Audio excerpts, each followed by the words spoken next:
नमस्ते। आज हम यूनिट 6 के पोयम फॉग की रीडिंग स्टार्ट करेंगे। The fog comes on little cat feet, it sits looking over harbour and city on silent haunches and then moves on. कोहरा आता है बिल्ली के दबे पांव, यह चुपचाप बैठकर बंदरगाह और शहर को देखता है और फिर आगे बढ़ जाता है। Karl Sandberg. Glossary. On haunches यानी उकड़ू बैठकर, सिटिंग विथ नीज बेंट घुटने मोड़कर बैठना। Thinking about the poem. First, what does Sandburg think the fog is like? Sandburg को लगता है कि कोहरा कैसा होता है। Answer, Sandburg thinks the fog is like a little cat. Sandburg को लगता है कि कोहरा एक छोटी बिल्ली जैसा होता है। Second, how does the fog come?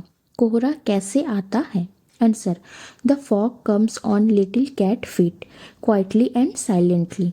कोहरा बिल्ली के छोटे छोटे पैरों की तरह चुपचाप और खामोशी से आता है। Third, what does it in the third line refer to? तीसरी लाइन में इट का क्या मतलब है? Answer, it refers to the fog. It का मतलब कोहरा है। Fourth, does the poet actually say that the fog is like a cat? Find 3 things that tell us that the fog is like a cat. क्या कवि सच में कहता है कि कोहरा बिल्ली जैसा होता है? ऐसी 3 बातें ढूंढें जो हमें बताएं कि कोहरा बिल्ली जैसा होता है। Answer, no, the poet does not directly say that the fog is like a cat. He compares it to a cat through a metaphor. नहीं, कवि सीधे तौर पर यह नहीं कहता कि कोहरा बिल्ली जैसा होता है।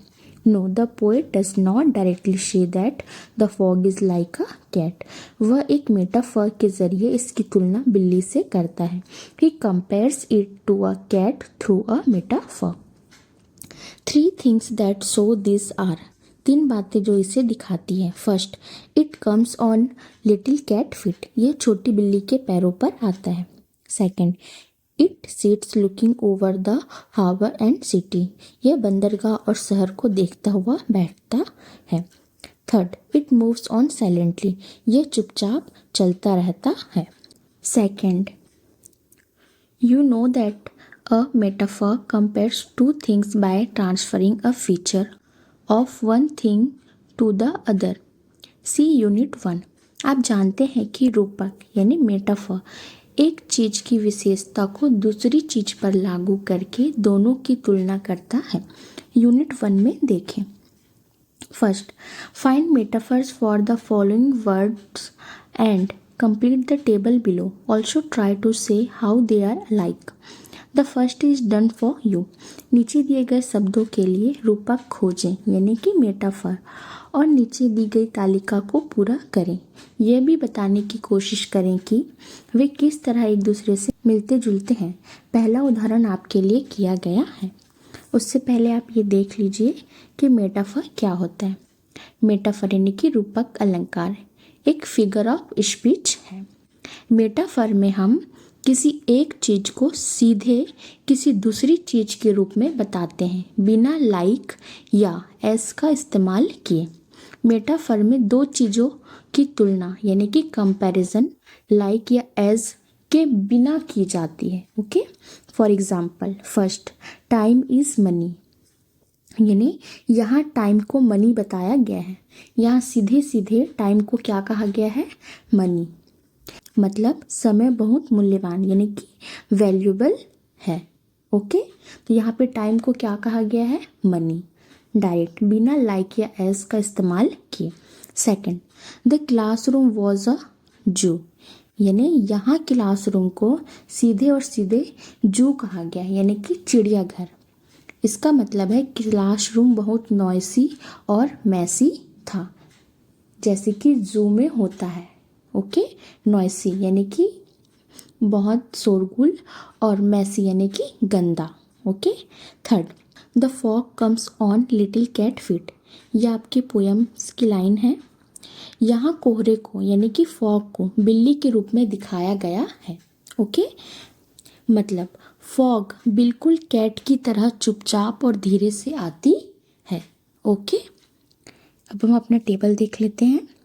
फर्स्ट है वर्ड, सेकंड है metaphor and third how they are alike, यानी कि वे कैसे एक जैसे हैं, यानी कि उनमें कॉमन क्वालिटी। तो हमारा वर्ड क्या दिया गया है आपको, स्टॉर्म। ओके, और उसका कंपैरिजन किससे किया गया है, यानी कि आपका मेटाफर क्या है, tiger. Okay, and third how they are alike, यानी कि वे एक जैसे कैसे हैं। Pounces over the fields growls, यानी कि खेतों पर झपट्टा मारता है, गुर्राता है, यानी टाइगर की तरह स्टॉर्म भी जोर से गरजता है और तेजी से अटैक करता है। ओके, सेकंड आपका वर्ड क्या है, ट्रेन, और उसके कंपैरिजन किससे की गई है, स्नेक से, यानी कि सांप। और वो एक जैसे क्यों है, moves long and smoothly on the track, यानी कि पटरी पर लंबी और सहज चाल से चलता है। मतलब स्नेक की तरह ट्रेन लंबी होती है और टेढ़े मेढ़े ट्रैक पर चलती है। ओके, थर्ड है आपका फायर, यानी कि आग, और उसका कंपैरिजन किससे किया गया है, मॉन्स्टर, यानी कि राक्षस। और उनमें कॉमन क्वालिटीज़ क्या हैं, destroys everything in its path, यानी कि अपने रास्ते में आने वाली हर चीज़ को नष्ट कर देता है। मॉन्स्टर की तरह फायर सब कुछ बर्बाद कर सकती है। ओके, फोर्थ आपका वर्ड है स्कूल। ओके, और इसका कंपैरिजन किससे किया गया है, टेम्पल, यानी कि मंदिर। और दोनों में कॉमन क्वालिटीज़ क्या है, a place of learning and knowledge, यानी कि सीखने और ज्ञान की जगह। मतलब टेम्पल की तरह स्कूल भी ज्ञान और रिस्पेक्ट की जगह है। ओके, एंड फिफ्थ है आपका होम, यानी कि घर, और उसका कंपैरिजन किससे किया गया है, नेस्ट, यानी कि घोंसला। और कॉमन क्वालिटीज़ क्या है, a place of love comfort and safety, यानी कि प्यार, सुकून और सुरक्षा की जगह। यानी बर्ड्स की नेस्ट की तरह, यानी नेस्ट यानी कि घोंसले की तरह होम भी सेफ्टी, कंफर्ट और प्यार देता है। Okay, second, think about a storm. Try to visualize the force of the storm. Hear the sound of the storm. Feel the power of the storm and the sudden calm that happens afterwards.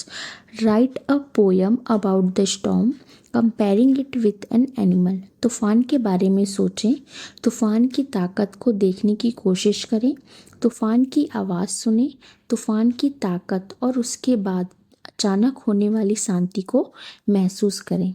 तूफान की तुलना किसी जानवर से करते हुए उसके बारे में एक कविता लिखें। आंसर, अ स्टॉर्म, यानी कि तूफान।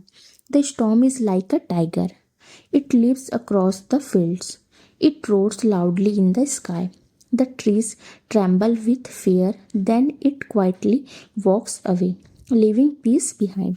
तूफान एक शेर जैसा है, यह खेतों में उछलता है, यह आसमान में जोर से दहाड़ता है, पेड़ डर से कांपते हैं, फिर यह चुपचाप चला जाता है, शांति पीछे छोड़कर। Third, does this poem have a rhyme scheme? Poetry that does not have an obvious rhythm और rhyme is called free verse. क्या इस कविता में कोई तुकबंदी यानी कि राइम स्कीम, जिस कविता में कोई साफ लय या तुकबंदी नहीं होती, उसे मुक्त छंद यानी कि फ्री वर्स कहा जाता है? Answer, no, this poem does not have a rhyme scheme, it is written in free verse. नहीं, इस कविता में कोई तुकबंदी योजना यानी कि राइम स्कीम नहीं है, यह मुक्त छंद यानी कि फ्री वर्स में लिखी गई है। ओके।